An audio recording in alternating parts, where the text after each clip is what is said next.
Due to the changes that we have year over year in our hydrology and soils and temperatures, air temperatures, the late season warmth, like last year, for example, in December of 2023, it was warm. It was t-shirt weather into late December. When those circumstances happen, we have to change our watering habits a little bit. Now, the problem with watering here, the old suggestion that you should soak everything down really good just before freeze up, that's kind of okay in more southern climates, but when it gets down to minus 40, you've now frozen the roots inside of that moisture, which causes its own set of problems to show up usually the next season.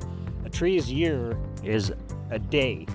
So as an example, the tree comes out in the spring, sets out its buds, sets out its flowers, starts to produce the foliage, starts to produce the fruits and such.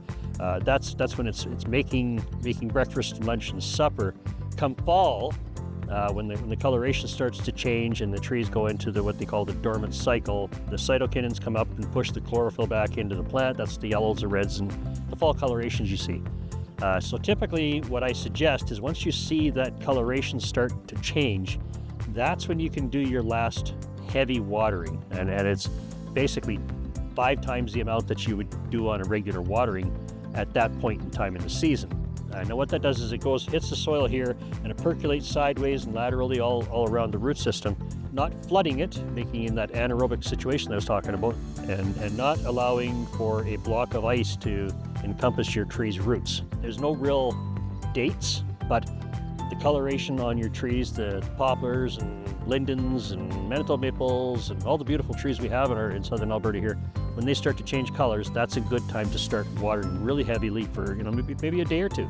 Run your irrigation system out, and then when the guys come to blow it out, you're okay. But that's the time to water, not just before it drops to minus 20. And we don't really know when that's going to happen, but the coloration on the trees will tell you what's happening with that. So for your conifers, if we're getting Chinooks going into the fall, it's good to have something like this setup here that Matt's got that you can maybe keep in your garage or your shop, and then you can load it onto a truck, or if it's already on the truck, take it out and just lightly water. You don't want to have that complete soil drenching again, but you do want to have a light watering there for the trees to have some moisture over the winter months when it is, because it does still dehydrate them.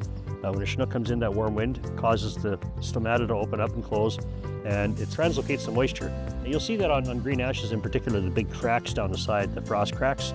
That's when the sun's warmed it up and you've got a Chinook blowing in, and all of a sudden the tree thinks, oh, I got to start moving up moisture. So it does.